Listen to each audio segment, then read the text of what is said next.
Hey everyone, Sleepy Reader here. Damien, just back from the comic book store, and I thought I would do a haul of the stuff I got for today, New Comic Book Day, and of some trades that I got in the mail just the other day as a result of Cyber Monday on In Stock Trades.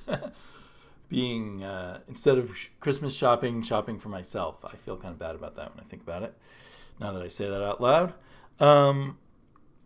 But, greed is good, right? Weren't we all taught that in school? So, starting with what I got at the shop today, he always has at the store, there's a little box of the brand new back issues that he's processed. And so out of that, I get my discount on that. I got this Bernie Wrightson Master of the Macabre from PC Comics. I think it might be like reprints from, I don't know, maybe, I should look at it.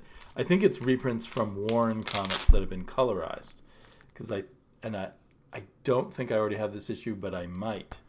But I know I have other things like a Jim Starlin one that was Warren stuff colorized.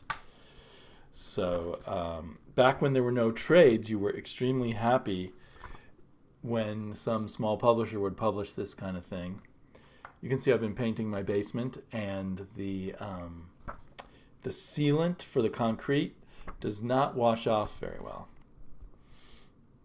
Oh yeah. So this looks very much like, I can't quickly find the copyrights, but I'm pretty sure this is colorized stuff from Warren Comics, which is great. I mean, I want the black and white versions too, but it's fun to see them colorized. So that's that. And then let's see, I don't know what order they're going to pop up in. I got Shazam #1. Did I know when I ordered this that the first issue would be $4.99?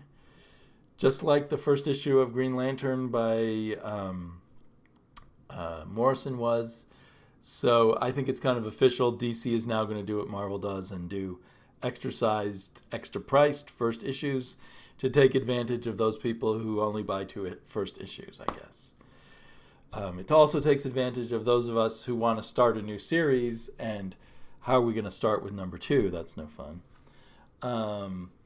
Deathstroke Arkham. I still enjoy Deathstroke. There's still something a little odd about Christopher Priest's writing, but there's enough intelligent, interesting stuff in there that I go for it. One of my favorite guilty pleasure reads, or I should say just plain fun comics reads, Curse Words by Charles Soule and Ryan Brown, comes out regularly. No fuss, no muss. I added Moon Girl and Devil Dinosaur to my shop pull list when I realized my mail subscription from Marvel had run out. I kind of read, because of the mail subscription, I've kind of been reading this in chunks, but maybe now I'll start reading it on a monthly basis. Wrong Earth 4 already. It feels like Wrong Earth's only been out for about 2 months. Has it been 4 months already? I got to catch up on my reading on that, because I think I got the issue 2 and issue 3 together just recently. I'm pretty psyched for issue 2 of Green Lantern. My take on issue 1 was basically that it was Morrison and what's his co-creator Sharp, both Brits. I think they're doing Green Lantern as if he is or his whole world is like 2000 AD with the weird aliens and the quirky the detailed art, but everything kind of quirky and odd. So I like that. I dig that. Whether we'll get kind of the intricate, loopy, crazy Morrison plotting over time, we'll have to see. But with or without that, I think I'm on this for a good while. Eventually, if all it was is just that quirkiness and in-your-faceness of 2000 AD, that might grow stale after a while. This art looks amazing, though. Who's the colorist? Or does Liam Sharp do his own coloring? Steve Oliff, a very good colorist, is the colorist. So that comic is in good hands. Adventures of Super Sons. I'd been picking this up off the shelf, but then I think I might have missed an issue and had to pick it up somewhere else. So then I decided to put it on my pull list, even though it's not as good as the original Adventures of the Super Sons because it's written more as a kids comic, but it's a good kids comic. Not as good for me, might be better for kids. And I put this new Image comic on my pull list, Self-Made. I can't now remember why. I remember that I put it on my pull list and that it's science fiction. So I'd been wanting to, for a while it felt like Image, it still does, Image puts out too many science fiction books in a way, but I'd kind of fallen off of a lot of science fiction books, so I wanted to try out some more. So we'll see how this is. And then I also, another one that I'd been getting through my my mail subscription, I subscribed directly through Marvel and they would mail it to me, was Doctor Strange, and that ran out, and I decided to just do that through my shop. I've been enjoying this run quite a bit. Maybe not as much as the Donny Cates run so far, but they're totally different animals, so I like them both for different reasons. So yeah, I'm glad I'm getting that. I have to make sure there's not an issue I'm missing. So that's the new comics for today. And then I got, I guess because it was, In Stock Trades is already so cheap, and then because it was Cyber Friday, Cyber Monday, whatever, I got some extra discount. So I went for it and bought quite a few omnibuses or omnibuy. Is it buy or buses? And does anyone care? So this first one, you can probably tell, is volume 2 of the Jack Kirby Monster Bus. Amazing that there's 2 volumes worth of this stuff. The pre-Marvel Universe Marvel work he did with Stan Lee, where it was all giant monsters, pretty much the Godzilla craze, basically. The giant monster created from outer space or created by nuclear waste or what have you, was the fad that Martin Goodman had decided that Marvel should jump on at that point. And it kind of influenced the way the Marvel Universe was. When they started doing superhero comics again, they included a lot of that monster and grotesque stuff, both in Spider-Man to a degree and in Fantastic Four a lot.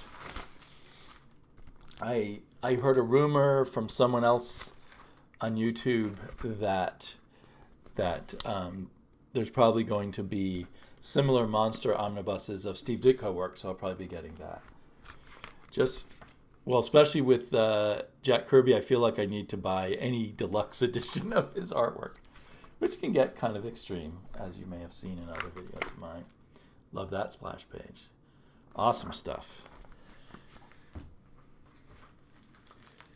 And then I had, this is the volume 1 or volume 2? Oh, here's volume 1. Let's start with volume 1. Black Science. I had been wanting to, I had dropped off of this as something I got on a monthly basis, and I was waiting for the deluxe editions. And then I saw at a bookstore somewhere the original deluxe edition they did, and it had very bad binding. Now, I thought I had ordered something called, some new reboot of the deluxe editions that had a different name on it, but I'm not seeing that different name here. So now I'm a little nervous. What's the story? Did I actually end up getting sent the old version?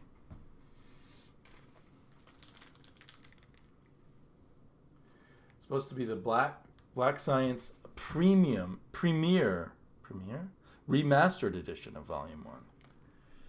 Doesn't say. I'm not gonna open up the plastic just yet in case I have to return this one. And this is volume 2. And on my order form, it does not say remastered. But hopefully it didn't need to be remastered. Let me take a look at that one. I'm a little nervous now. There's nothing to me more disappointing on a premium large size hardback of incredible art that has full page bleeds that then has terrible gutter loss. Because like the point of getting a large size book like this is to enjoy the art fully. So let me open it. Oh yeah, good. Phew, good binding. Which, you know, that curve that you see there, for those who don't know, means that it can lay pretty much flat when you open it up on a table, and you don't lose much or anything, depending on exactly how perfect the binding is, in the crack in the middle of art that's spreading across the page. And this has a bunch of extras at the back. So yeah, I will research on this other one before I crack it open to make sure I have the right edition. And then I'd been debating back and forth whether to get this. I love, of course, the Jack Kirby creations, and I'm a pretty big fan of Walter Simonson, although not everything he's done. And I, at one point, bought all of these issues individually. I actually went to a little bit of effort to do so. But the thought of owning it all large size, I still haven't read it in the individual issues either. So I hopefully will now just enjoy it in this giant size. Hopefully the binding's good here. All of Marvel's omnibus bindings are good. Most of DC's omnibus bindings are good. There are other their deluxe hardbacks, quote deluxe, are not always that good.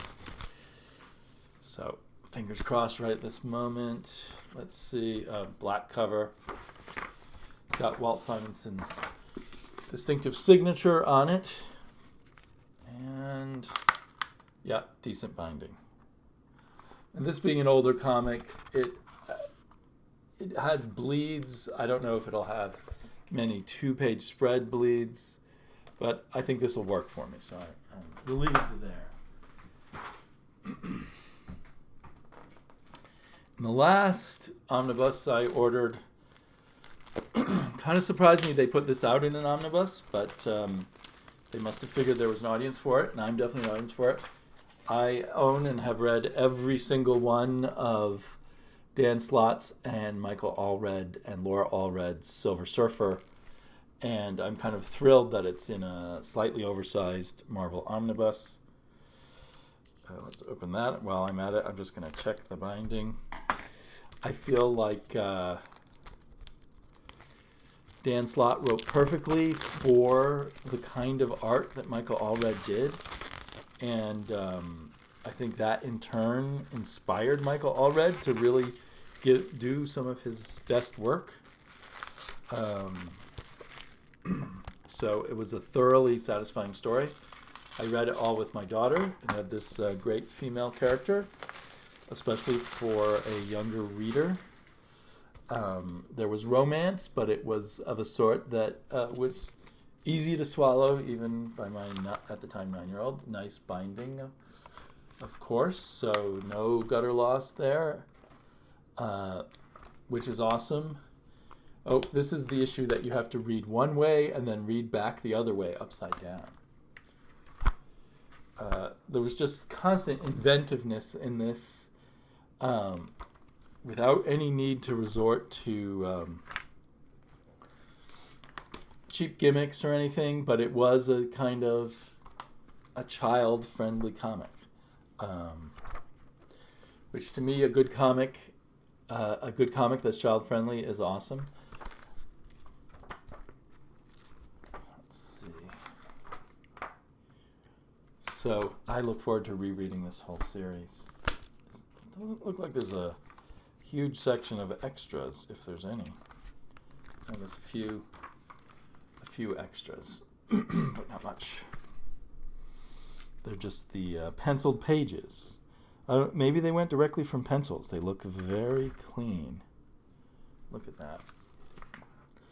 I heard in an interview, or maybe it was at a con, that Michael Allred put in gray tones before his wife did the coloring, which in my mind gives him even more credit for the way the coloring, the way the overall effect of the art and coloring turned out. Sometimes I wonder when I see these gray tones that some artists put in, and I wonder if they've given themselves more work than is necessary, if the colorist really needed those gray tones, and how much the gray tones actually affect the coloring job. Answers that we may never really have, questions we may really never have answers to. Now, speaking of my worries about binding, while I'm at it, I'm going to show you, I was super excited to buy my first Absolute. I think it's my first Absolute. Maybe it's my second. Maybe on the first Absolute I got, which was Absolute Authority, I didn't look closely if it has this problem. But when I got this Absolute Kingdom Come, I thought, you're paying for the very best. This is the very best edition that DC produces. And so I was shocked to see this stiff, inflexible binding on Alex Ross art. Or any, just that it's in the... Now, it's not as bad as... It's sort of some kind of... I think it's some kind of hybrid binding that might be partially glued and partially sewn. Or maybe it's completely sewn and just very tight. So you don't lose as much as you might in some really bad books, but you lose a lot more than I like. I'm trying to find like a place where it really shows. But I was kind of pissed. And what has me concerned also is I was all excited to see in previews that they're going to do all of Alan Moore's Swamp Thing in Absolute editions. They just did all the pre-Alan Moore Swamp Thing as an omnibus, and I was like, oh yeah, I'm going to jump on those Absolute editions. But I don't know. It's not horrible, but for the money you pay, you would think you would get the very best binding. And I don't know how much it's going to interfere with the... let me take this thing out. Interfere with the Swamp Thing art.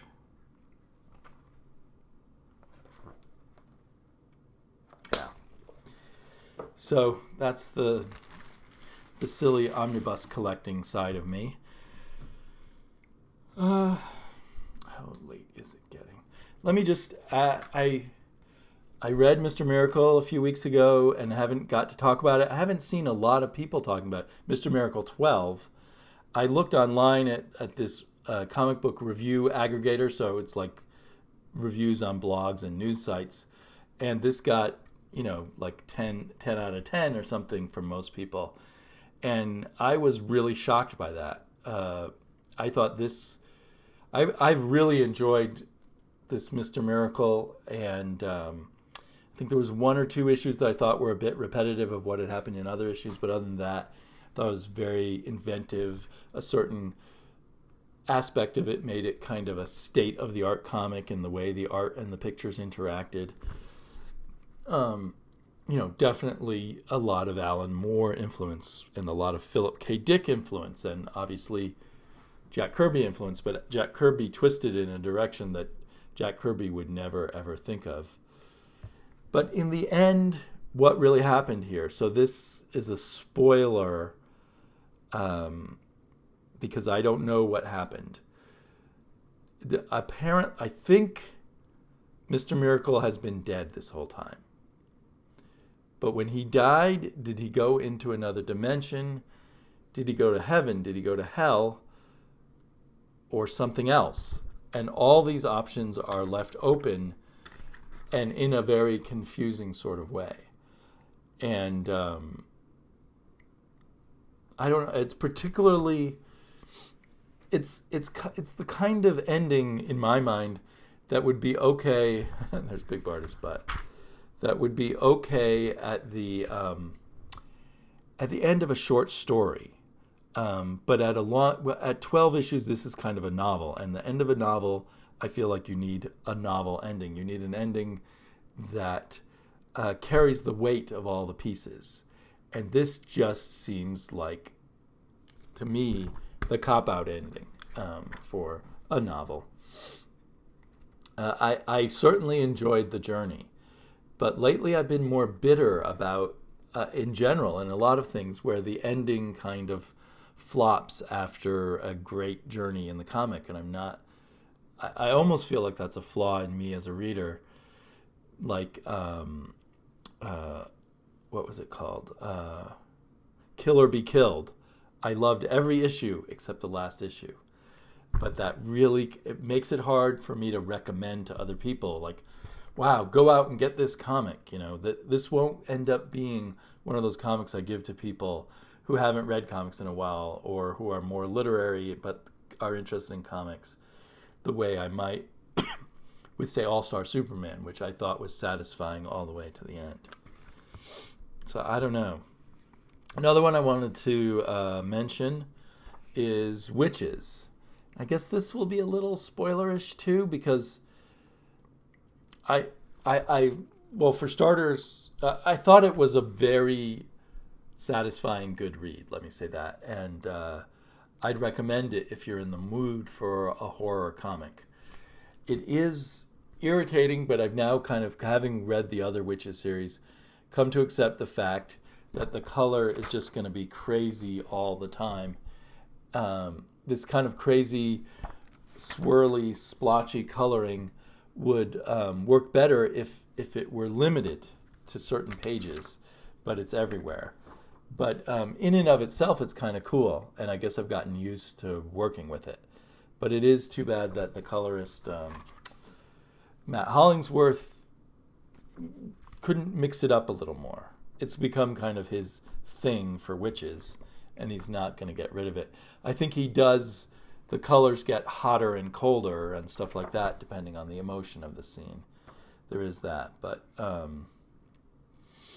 anyway, it's the story of a boy and his mother who are kind of witch hunters of these, or hunters of the people who aid these witch creatures.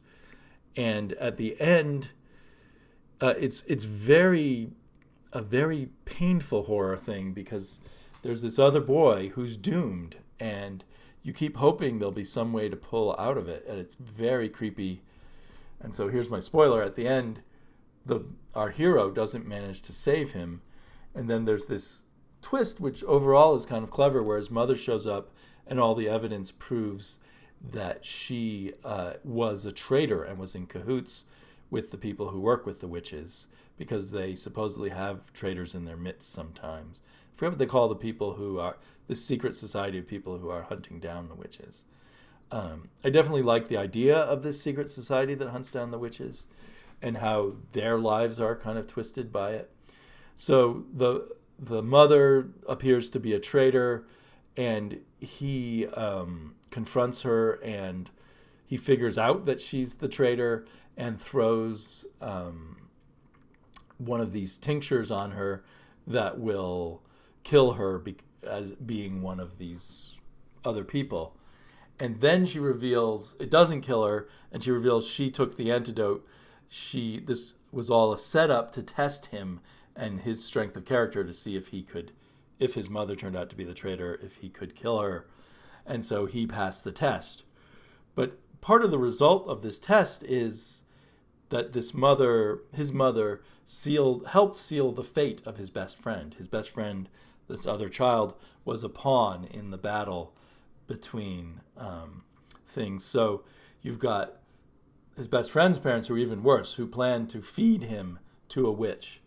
And then the mother, who, while not planning to feed her own child to the witch, isn't going to stop people she knows is going to feed their child to a witch, because it's too late for him in her mind, and she's going to use him as part of her test. So that was intense and disturbing. And it's interesting that all of this comes out of Scott Snyder's what do you want to call it? His meditations on parenthood.